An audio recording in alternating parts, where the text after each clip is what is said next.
Accountancy Chapter 2 Accounting for Partnership Basic Concepts. Question number 2. G and CG are equal partners in a firm with capitals of rupees 30,000 and rupees 40,000 respectively as on 1st January 2004. അപ്പോൾ ഇവിടുത്തെ രണ്ട് പാർട്ട്നേഴ്സാണ് വരുന്നത് Aji and C G.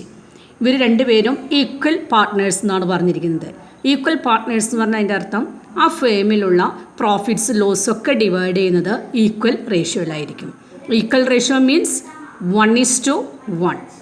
3 partners ആണെങ്കിൽ 1:1:1.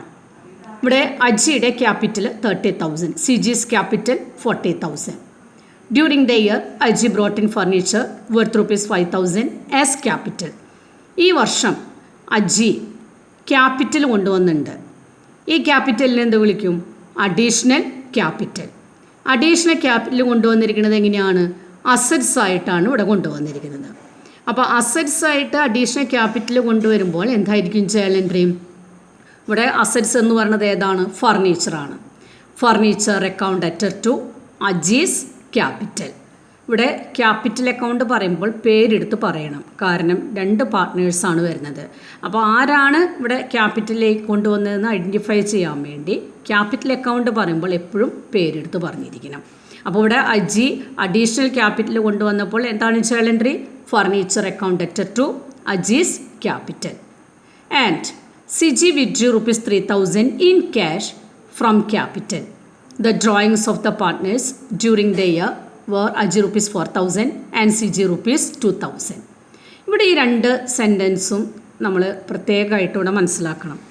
കാരണം ഇവിടെ രണ്ട് വിഡ്രോവലിനെ കുറിച്ചാണ് ഇവിടെ പറഞ്ഞിരിക്കുന്നത്. ആദ്യത്തെ കേസിൽ C G withdrew rupees 3,000 in cash from capital എന്ന് പറഞ്ഞിട്ടുണ്ട്. അപ്പോൾ നിങ്ങൾ ആ ക്വസ്റ്റ്യനിൽ ഫ്രം ക്യാപിറ്റൽ എന്നുള്ളതൊന്ന് അണ്ടർലൈൻ ചെയ്തിടണം കേട്ടോ. അതിനുശേഷം ഡ്രോയിങ്സിനെ കുറിച്ചും പറയുന്നുണ്ട്. രണ്ടുപേരുടെയും ഡ്രോയിങ്സ് എത്രയാണ്? 4,000, 2,000. രണ്ട് ടൈപ്പ് വിഡ്രോവൽസ് ആണ് ഉള്ളത്. ഒന്ന് permanent withdrawal, second one drawings.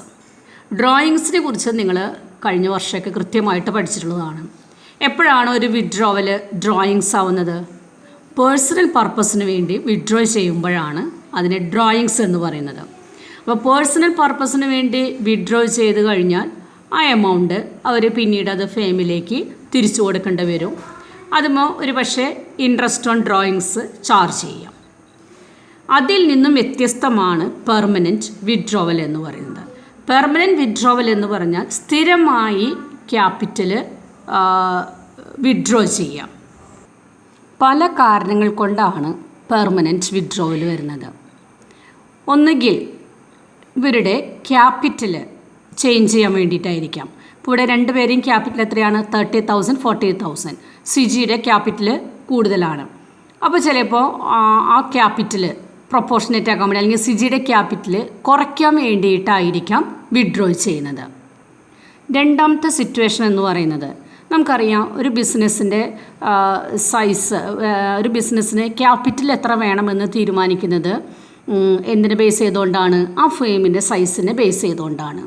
അപ്പോൾ ഓൾറെഡി നടത്തിക്കൊണ്ടിരിക്കുന്ന ഒരു ബിസിനസ്സിൻ്റെ സൈസ് കുറയ്ക്കുക, അല്ലെങ്കിൽ അവരുടെ ബ്രാഞ്ചുകൾ, ഒന്നിൽ കൂടുതൽ ബ്രാഞ്ചുകൾ ഉണ്ടെങ്കിൽ ആ ബ്രാഞ്ചുകൾ വേണ്ട, ഏതെങ്കിലും ഒരു ബ്രാഞ്ച് ഷട്ട് ഡൗൺ ചെയ്യുക. അങ്ങനെയുള്ള സിറ്റുവേഷനൊക്കെ വന്നു കഴിഞ്ഞാൽ അവർക്ക് എന്ത് ചെയ്യും? അവർ ഇൻവെസ്റ്റ് ചെയ്ത ക്യാപിറ്റൽ പിൻവലിക്കാം. അങ്ങനെ പിൻവലിച്ചു കഴിഞ്ഞാൽ പിന്നീട് ഈ ക്യാപിറ്റൽ ഫേമിലേക്ക് തിരിച്ചു കൊടുക്കേണ്ട കാര്യമില്ല. അങ്ങനെ സ്ഥിരമായി, അതായത് ബിസിനസ്സിൻ്റെ സൈസ് റെഡ്യൂസ് ചെയ്യുക എന്നുള്ള പർപ്പസോട് കൂടിയോ അല്ലെങ്കിൽ അവരുടെ ക്യാപിറ്റൽ അഡ്ജസ്റ്റ് ചെയ്യുക എന്നുള്ള പർപ്പസോട് കൂടിയോ ക്യാപിറ്റലിൽ നിന്നും വിഡ്രോ ചെയ്യുന്നതിനെയാണ് പെർമനൻറ്റ് വിഡ്രോവൽ എന്ന് പറയുന്നത്. അപ്പോൾ പെർമനൻറ്റ് വിഡ്രോവൽ നടത്തി കഴിഞ്ഞാൽ ആ ക്യാപിറ്റൽ അവർക്ക് ഫേമിലേക്ക് തിരിച്ചു കൊടുക്കേണ്ട ആവശ്യമില്ല. അതുപോലെ തന്നെ ആദ്യമേ ഇൻട്രസ്റ്റും ചാർജ് ചെയ്യേണ്ട കാര്യമില്ല. അപ്പോൾ പെർമനൻറ്റ് വിഡ്രോവലിന് ഒരിക്കലും ഡ്രോയിങ്സ് എന്ന് പറയില്ല. ഡ്രോയിങ്സ് എന്ന് പറയുന്നത് എപ്പോഴാണ്? പേഴ്സണൽ പർപ്പസിന് വേണ്ടി വിഡ്രോ ചെയ്യുമ്പോഴാണ്. അപ്പോൾ പിന്നെ നമുക്കറിയണം, പെർമനൻറ്റ് വിഡ്രോവൽ നടത്തി കഴിഞ്ഞാൽ എന്തായിരിക്കും ജേണൽ എൻട്രി? നമുക്കറിയാം, ക്യാപിറ്റൽ കോൺട്രിബ്യൂട്ട് ചെയ്യുമ്പോൾ എന്താ ജേണൽ എൻട്രി? ക്യാഷ് അക്കൗണ്ട് അറ്റർ ടു ക്യാപിറ്റൽ. അപ്പോൾ ക്യാപിറ്റൽ വിഡ്രോ ചെയ്യുമ്പോൾ എന്താ ജേണൽ എൻട്രി വരാം? അതിൻ്റെ ഓപ്പോസിറ്റ് ജേണൽ എൻട്രി വരും ക്യാപിറ്റൽ അക്കൗണ്ട് അറ്റർ ടു ക്യാഷ് അക്കൗണ്ട്. അപ്പോൾ ഇവിടെ സിജി ആളുടെ ക്യാപിറ്റലിൽ നിന്നും 3000 രൂപ വിഡ്രോ ചെയ്തു. അപ്പോൾ ജേണൽ എൻട്രി എന്താ വരുന്നത്? സിജീസ് ക്യാപിറ്റൽ അക്കൗണ്ട് അറ്റർ ടു ക്യാഷ് അക്കൗണ്ട്. അപ്പോൾ 2 ടൈപ്പ് വിഡ്രോവലാണ് വരുന്നത്. ഒന്ന് permanent withdrawal, second one drawings. Permanent വിഡ്രോവലിൻ്റെ ജേണൽ എൻട്രി എന്താ? ക്യാപിറ്റൽ അക്കൗണ്ട് അറ്റർ ടു ക്യാഷ് അക്കൗണ്ട്. ഡ്രോയിങ്സിൻ്റെ ജേണൽ എൻട്രി ഡ്രോയിങ്സ് അക്കൗണ്ട് അറ്റർ ടു ക്യാഷ് അക്കൗണ്ട്. ഇനി ഈ 2 ഡ്രോയിങ്സ് തമ്മിലുള്ള വ്യത്യാസം എന്താണ്? പെർമനൻറ്റ് വിഡ്രോവൽ നടത്തി കഴിഞ്ഞാൽ പിന്നീട് അത് ഫേമിലേക്ക് ആ ക്യാപിറ്റൽ തിരികെ കൊടുക്കേണ്ട കാര്യമില്ല, ഇൻട്രസ്റ്റ് ചാർജ് ചെയ്യുന്നില്ല. അതേസമയം ഡ്രോയിങ്സ് ആണെങ്കിലോ പേഴ്സണൽ പർപ്പസിന് വേണ്ടി വിഡ്രോ ചെയ്യുകയാണെങ്കിലോ കുറച്ച് കാലം കഴിയുമ്പോൾ ആ ക്യാപിറ്റൽ അവർക്ക് തിരിച്ചു കൊടുക്കേണ്ടി വരും. അതുമേ ഇൻട്രസ്റ്റ് ഓൺ ഡ്രോയിങ്സ് ചാർജ് ചെയ്യുന്നതായിരിക്കും. During 2004 the firm made A profit of ₹12,000. ഈ കറൻറ്റ് ഇയറിൽ അവരുടെ ഫൈനൽ അക്കൗണ്ട് പ്രിപ്പയർ ചെയ്തപ്പോൾ അവർക്ക് കിട്ടിയിരിക്കുന്ന നെറ്റ് പ്രോഫിറ്റ് എത്രയാണ്? 12,000.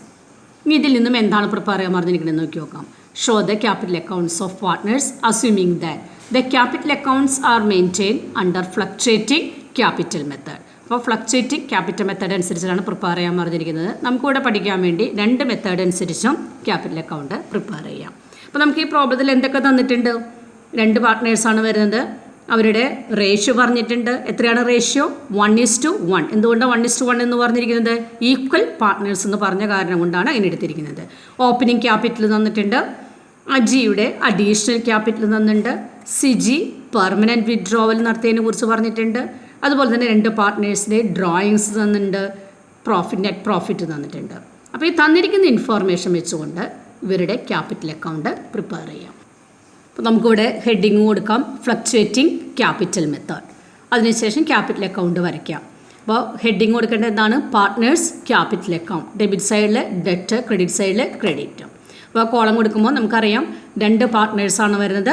2 എമൗണ്ട് കോളം ചെയ്ത് കൊടുക്കാം. അജി, സജി. ക്രെഡിറ്റ് സൈഡിൽ അങ്ങനെ തന്നെ Aji and Saji. Fluctuating capital method അനുസരിച്ച് ഓരോ പാർട്ട്നേഴ്സിനും എത്ര അക്കൗണ്ട് വീതമാണ്? 1 അക്കൗണ്ട് വീതമാണ് വരയ്ക്കുക. ഏതാണ്? Partners capital account. ഇനി ഈ ക്യാപിറ്റൽ അക്കൗണ്ടിലേക്ക് നമുക്ക് ഐറ്റംസ് എൻ്റർ ചെയ്യാം. എൻ്റർ ചെയ്യുമ്പോൾ നമുക്ക് ഇതിൻ്റെ ഫോർമാറ്റ് ഓർമ്മ വരണം. ക്രെഡിറ്റ് സൈഡിൽ എഴുതുന്നത് ഏതൊക്കെയാണ്? Opening balance, share of profit, interest on capital, partners salary, partners commission, additional capital. Debit സൈഡിൽ വരുന്നത് ഡ്രോയിങ്സ്, ഇൻട്രസ്റ്റ് ഓൺ ഡ്രോയിങ്സ്. ഇതിൽ ഏതൊക്കെയാണ് ഈ ക്വസ്റ്റ്യനിൽ തന്നിരിക്കുന്നത് ആ ഐറ്റംസ് എഴുതാം. അപ്പോൾ നമുക്ക് ഇവിടെ നോക്കി നോക്കാം. ആദ്യം നമുക്ക് ഇവിടെ തന്നിരിക്കുന്നത് ഏതാണ്? ഓപ്പണിംഗ് ക്യാപിറ്റലാണ്. അപ്പോൾ ഓപ്പണിംഗ് ക്യാപിറ്റൽ എങ്ങനെ എഴുതാം? Balance brought one. നമുക്കറിയാം ക്യാപിറ്റലിന് എപ്പോഴും ക്രെഡിറ്റ് ബാലൻസ് ആണ് ക്രെഡിറ്റ് സൈഡിൽ എഴുതാം. അപ്പോൾ ഇവിടെ ക്രെഡിറ്റ് സൈഡിൽ balance brought down Aji 30,000, Saji 40,000. അടുത്തത് എന്തിനെ കുറിച്ചാണ് പറയുന്നത്? അജിയുടെ അഡീഷണൽ ക്യാപിറ്റലാണ്. അഡീഷണൽ ക്യാപിറ്റൽ ഇവിടെ അസറ്റ്സ് ആയിട്ടാണ് കോൺട്രിബ്യൂട്ട് ചെയ്തിരിക്കുന്നത്. ജേണൽ എൻട്രി ഫർണിച്ചർ അക്കൗണ്ട് അറ്റർ ടു അജീസ് ക്യാപിറ്റൽ. അപ്പോൾ ഇവിടെ ആരുടെ കോളത്തിലാണ് അഡീഷണൽ ക്യാപിറ്റൽ എൻ്റർ ചെയ്യേണ്ടത്? അജിയുടെ കോളത്തിലായിരിക്കണം. അപ്പോൾ ഇവിടെ അജിയുടെ കോളത്തിൽ ഫർണിച്ചർ, അജിയുടെ കോളത്തിൽ 5,000. നെക്സ്റ്റ് വൺ ഏതാണ്? Siju withdrew ₹3,000 in cash from capital. ഇതേതാണ്? പെർമനൻറ്റ് വിഡ്രോവലാണ്. പെർമനൻറ്റ് വിഡ്രോവൽ വന്ന journal entry Siji's capital account അറ്റർ ടു ക്യാഷ് അക്കൗണ്ട്. അപ്പോൾ ഇവിടെ ക്യാപിറ്റൽ അക്കൗണ്ടിൽ ഏത് സൈഡിൽ എഴുതേണ്ടി വരാം? ഡെബിറ്റ് സൈഡിലായിരിക്കും എഴുതേണ്ടി വരാം. അപ്പോൾ ഇവിടെ ഡെബിറ്റ് സൈഡിൽ ക്യാഷ് ബ്രാക്കറ്റിൽ നിങ്ങൾക്ക് അറിയാൻ വേണ്ടിയിട്ടാണ് പെർമനൻറ്റ് വിഡ്രോവൽ എന്ന് എഴുതിയിരിക്കുന്നത്. സജിയുടെ കോളത്തിൽ 3,000. ഇതിൽ പേര് സിജിയും സജിയും തമ്മിലൊന്ന് മാറിപ്പോയിട്ടുണ്ട് കേട്ടോ. നെക്സ്റ്റ് വൺ ഏതാണ്? ഡ്രോയിങ്സ്. 2 പേര് ഡ്രോയിങ്സ് എത്രയാണ്? അജി 4,000, സിജി 2,000. ഡെബിറ്റ് സൈഡിൽ drawings Aji 4,000, Saji 2,000. Next one profit. അവരുടെ ഫേമിൻ്റെ പ്രോഫിറ്റ് എത്രയാണ്? 12,000. ഇപ്പോൾ ഇവിടെ 2 പാർട്ട്നേഴ്സാണ്. അപ്പോൾ 2 പാർട്ട്നേഴ്സ് തമ്മിൽ ഡിവൈഡ് ചെയ്തെടുക്കുക. ഏത് റേഷ്യോയിലാണ്? ഈക്വൽ റേഷ്യോയിലാണ്. ഈക്വൽ എന്ന് പറയാൻ കാരണം എന്താ? ഇവിടെ ഈക്വൽ പാർട്ട്നേഴ്സ് എന്നാണ് പറഞ്ഞിരിക്കുന്നത്. അപ്പോൾ 2 പേർക്ക് ഈക്വൽ റേഷ്യോയിൽ ഡിവൈഡ് ചെയ്യുമ്പോൾ എത്ര വരും? 6,000. അപ്പോൾ ഇവിടെ ക്രെഡിറ്റ് സൈഡിൽ ഷെയർ ഓഫ് പ്രോഫിറ്റ് 6,000, 6,000. അപ്പോൾ ഇവിടെ ക്വസ്റ്റ്യനിൽ തന്നിരിക്കുന്ന എല്ലാ ഐറ്റംസും എൻ്റർ ചെയ്ത് കഴിഞ്ഞു. ഇനി 2 പേരുടെയും അക്കൗണ്ടിൽ ബാലൻസ് എത്രയാണെന്ന് കണ്ടുപിടിക്കാം. അപ്പോൾ ബാലൻസ് ചെയ്യുമ്പോൾ എന്ത് ചെയ്യണം? ആദ്യം ക്രെഡിറ്റ് സൈഡ് ടോട്ടൽ ചെയ്യുക. ടോട്ടൽ ചെയ്യുമ്പോൾ എത്ര കിട്ടും? 41,000. അതിൽ നിന്നും അജിയുടെ ഡെബിറ്റ് സൈഡിലുള്ളത് ഏതാണ്? ഡ്രോയിങ്സ് ആണ്. അത് ലെസ് ചെയ്യുക. അപ്പോൾ എത്രയാണ് അജിയുടെ ക്യാപിറ്റൽ അക്കൗണ്ടിലെ ബാലൻസ്? 37,000. ഈ ബാലൻസിനെ എന്താ വിളിക്കുക? Closing capital. ഇതുപോലെ തന്നെ സിജിയുടെ കോളത്തിലും ക്രെഡിറ്റ് സൈഡ് ടോട്ടൽ ചെയ്യുമ്പോൾ കിട്ടുന്നത് എത്രയാണ്? 46,000. അതിൽ നിന്നും ഡെബിറ്റ് സൈഡിൽ വരുന്നത് ലെസ് ചെയ്യുമ്പോൾ ബാലൻസ് എത്രയാണ് വരുന്നത്? 41,000. അപ്പോൾ സിജിയുടെ ക്ലോസിംഗ് ക്യാപിറ്റൽ എത്രയാണ്? 41,000.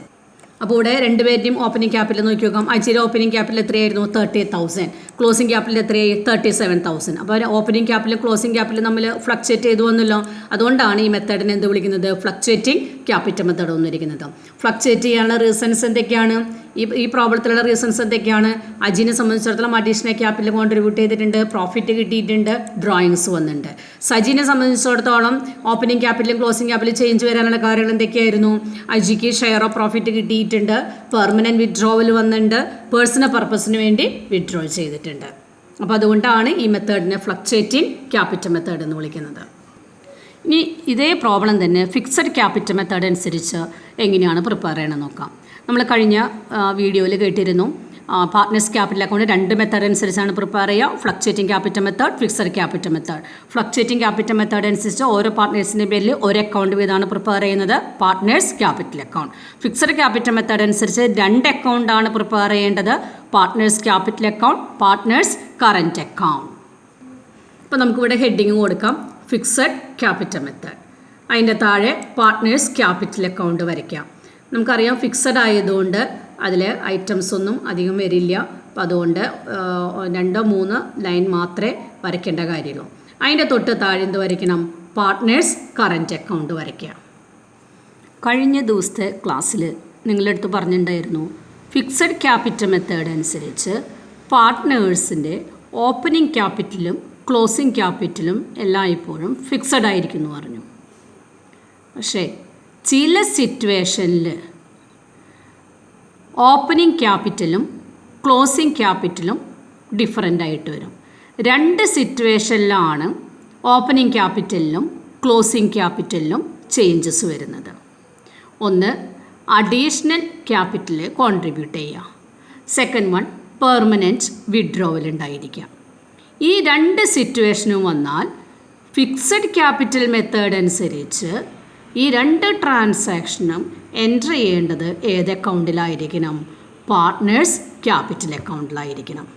അതായത് ഫിക്സഡ് ക്യാപിറ്റൽ മെത്തേഡ് അനുസരിച്ച് ഓപ്പണിംഗ് ക്യാപിറ്റലും ക്ലോസിംഗ് ക്യാപിറ്റലും ഫിക്സഡ് ആയിരിക്കുമെങ്കിലും 2 സിറ്റുവേഷനിൽ വ്യത്യാസമുണ്ടായിരിക്കും. അതായത് 2 സിറ്റുവേഷനിലൊഴികെ എല്ലായ്പ്പോഴും ഓപ്പണിംഗ് ക്യാപിറ്റലും ക്ലോസിംഗ് ക്യാപിറ്റലും ഫിക്സഡ് ആയിരിക്കും. ഏത് 2 സിറ്റുവേഷനിലാണ് ഈ ഓപ്പണിംഗ് ക്യാപിറ്റൽ ക്ലോസിംഗ് ക്യാപിറ്റൽ തമ്മിൽ ഡിഫറൻസ് വരുന്നത്? ഒന്ന് പാർട്ട്നേഴ്സ് അഡീഷണൽ ക്യാപിറ്റൽ കോൺട്രിബ്യൂട്ട് ചെയ്യുക, രണ്ടാമത്തെ സിറ്റുവേഷൻ എന്ന് പറയുന്നത് പാർട്ട്നേഴ്സ് ക്യാപിറ്റൽ പെർമനൻ്റായി വിഡ്രോ ചെയ്യുക.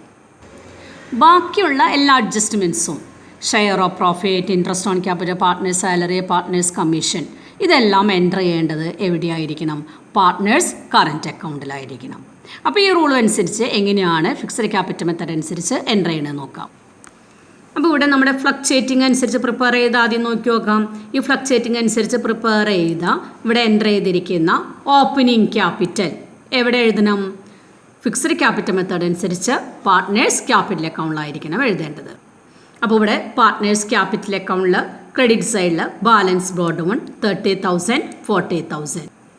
ഇനി ഇവിടെ എൻ്റർ ചെയ്ത അഡീഷണൽ ക്യാപിറ്റൽ, ആർക്കാണ് അഡീഷണൽ ക്യാപിറ്റൽ വന്നത്? അജി. അതെവിടെ എഴുതണം? പാർട്ട്നേഴ്സ് ക്യാപിറ്റൽ അക്കൗണ്ടിൽ ക്രെഡിറ്റ് സൈഡിൽ ഫർണിച്ചർ 5,000. അതുപോലെ തന്നെ ഫ്ലക്ച്വേറ്റിംഗ് അനുസരിച്ച് ക്യാപിറ്റൽ അക്കൗണ്ടിൽ ഡെബിറ്റ് സൈഡിൽ എഴുതിയ പെർമനൻറ്റ് വിഡ്രോവൽ എത്രയാണ്? സജിയാണ് വിഡ്രോ ചെയ്തിരിക്കുന്നത് 3,000. അതിവിടെ ക്യാപിറ്റൽ അക്കൗണ്ടിൽ ഡെബിറ്റ് സൈഡിൽ ക്യാഷ് സജിയുടെ കോളത്തിൽ 3,000. ബാക്കിയുള്ള അഡ്ജസ്റ്റ്മെൻറ്റുകൾ, ബാക്കി ഏതൊക്കെ അഡ്ജസ്റ്റ്മെൻറ്റുകളുള്ളത്? ഒന്ന് share of profit, second one drawings. ഇത് രണ്ടും എവിടെയായിരിക്കണം എഴുതേണ്ടത്? പാർട്ട്നേഴ്സ് കറൻറ്റ് അക്കൗണ്ടിലായിരിക്കണം. അപ്പോൾ ഇവിടെ പാർട്ട്നേഴ്സ് കറൻറ്റ് അക്കൗണ്ടിൽ ക്രെഡിറ്റ് സൈഡിൽ ഷെയർ ഓഫ് പ്രോഫിറ്റ്, ഡെബിറ്റ് സൈഡിൽ ഡ്രോയിങ്സ്. ഇപ്പോൾ ഇവിടെ ഐറ്റംസൊക്കെ എൻ്റർ ചെയ്ത് കഴിഞ്ഞു. ഇനി നമുക്ക് അക്കൗണ്ട്സ് ബാലൻസ് ചെയ്യാം. ആദ്യം പാർട്ട്നേഴ്സ് ക്യാപിറ്റൽ അക്കൗണ്ട് ബാലൻസ് ചെയ്യാം. ബാലൻസ് ചെയ്യുമ്പോൾ ക്രെഡിറ്റ് സൈഡിൽ ടോട്ടൽ ചെയ്യുക 35,000, അതിൽ നിന്നും ഡെബിറ്റ് സൈഡിലുള്ളത് മൈനസ് ചെയ്യുക. ഇവിടെ അജിയുടെ കോളത്തിൽ മൈനസ് ചെയ്യാനൊന്നുമില്ല. അപ്പോൾ ബാലൻസ് എത്രയാണ്? 35,000. അപ്പോൾ അജിയുടെ ക്ലോസിംഗ് ക്യാപിറ്റൽ 35,000. ഇനി സജിയുടെ എടുക്കാം. ക്രെഡിറ്റ് സൈഡിൽ 40,000 ആണ്. ഡെബിറ്റ് സൈഡിൽ 3,000 വന്നിട്ടുണ്ട്. അതെല്ലാം ചെയ്യുമ്പോൾ ബാലൻസ് എത്രയാണ് വരുന്നത്? 37,000. അപ്പോൾ സജിയുടെ ക്ലോസിംഗ് ക്യാപിറ്റൽ 37,000. അപ്പോൾ ഇവിടെ ഓപ്പണിംഗ് ക്യാപിറ്റൽ ക്ലോസിംഗ് ക്യാപിറ്റൽ തമ്മിൽ കമ്പയർ ചെയ്ത് നോക്കി നോക്കിയാൽ ഇവിടെ ഓപ്പണിംഗ് ക്യാപിറ്റൽ എത്രയായിരുന്നു? 30,000 ആണ്. ക്ലോസിംഗ് ക്യാപിറ്റൽ 35,000 ആണ്. അപ്പോൾ എന്തുകൊണ്ടാണ് ഇവിടെ അജിയുടെ ഓപ്പണിംഗ് ക്യാപിറ്റൽ ചേഞ്ച് വന്നിരിക്കുന്നത്? അഡീഷണൽ ക്യാപിറ്റൽ കോൺട്രിബ്യൂട്ട് ചെയ്തിട്ടുണ്ട്. അപ്പോൾ നമ്മൾ പറഞ്ഞു ഫിക്സഡ് ക്യാപിറ്റൽ മെത്തേഡ് അനുസരിച്ച് ഓപ്പണിംഗ് ക്യാപിറ്റലും ക്ലോസിംഗ് ക്യാപിറ്റലും എപ്പോഴും ഫിക്സഡ് ആയിരിക്കും എന്ന് പറഞ്ഞു. പക്ഷേ അതിൽ ഏതൊക്കെ സിറ്റുവേഷനിൽ ചേഞ്ചസ് വരാം? അഡീഷണൽ ക്യാപിറ്റൽ കോൺട്രിബ്യൂട്ട് ചെയ്യുക, പെർമനൻറ്റ് ക്യാപിറ്റൽ വിഡ്രോ ചെയ്യുക. അപ്പോൾ അജിനെ സംബന്ധിച്ചുള്ള ചേഞ്ച് വരാനുള്ള കാരണം എന്തായിരുന്നു? അഡീഷണൽ ക്യാപിറ്റൽ കോൺട്രിബ്യൂട്ട് ചെയ്തിട്ടുണ്ട്. ഇനി സജിയുടെ നോക്കി നോക്കുക. സജിയുടെ ഓപ്പണിംഗ് ക്യാപിറ്റൽ 40,000, ക്ലോസിംഗ് ക്യാപിറ്റൽ 37,000. എന്തുകൊണ്ടാണ്? ഇവിടെ നമുക്കറിയാം ഫിക്സഡ് അനുസരിച്ച് രണ്ടുപേരുടെയും ഓപ്പണിംഗ് ക്യാപിറ്റലും ക്ലോസിംഗ് ക്യാപിറ്റലും ഫിക്സഡ് ആവേണ്ടതായിരുന്നു. എന്തുകൊണ്ടാണ് ചേഞ്ച് വന്നിരിക്കുന്നത്? അജിയുടെ ക്യാപിറ്റൽ വിഡ്രോ ചെയ്തിരിക്കുകയാണ്. ഇനി നമുക്കിവിടെ പാർട്ട്നേഴ്സ് കറൻറ്റ് അക്കൗണ്ട് ബാലൻസ് ചെയ്യാം. കറൻറ്റ് അക്കൗണ്ട് ബാലൻസ് ചെയ്യുമ്പോൾ ഒരു ഐറ്റം ഇതേ ഉള്ളൂ. അജിയുടെ ക്രെഡിറ്റ് സൈഡ് ടോട്ടൽ ചെയ്യുമ്പോൾ 6,000, ഡ്രോയിങ്സ് ലെസ് ചെയ്യുമ്പോൾ ബാക്കി എത്ര വരുന്നുണ്ട്? 2,000. അപ്പോൾ അജീസ് കറൻറ്റ് അക്കൗണ്ടിലുള്ള ബാലൻസ് എത്രയാണ്? 2,000. ഇതേപോലെ സജിയുടെ ക്രെഡിറ്റ് സൈഡിലെ ടോട്ടൽ വരുന്നത് 6,000, ഡ്രോയിങ്സ് വരുന്നത് 2,000, ബാലൻസ് എത്രയാണ്? 1,000. അപ്പോൾ സജീസ് കറൻറ്റ് അക്കൗണ്ടിലെ ബാലൻസ് വരുന്നത് 1,000.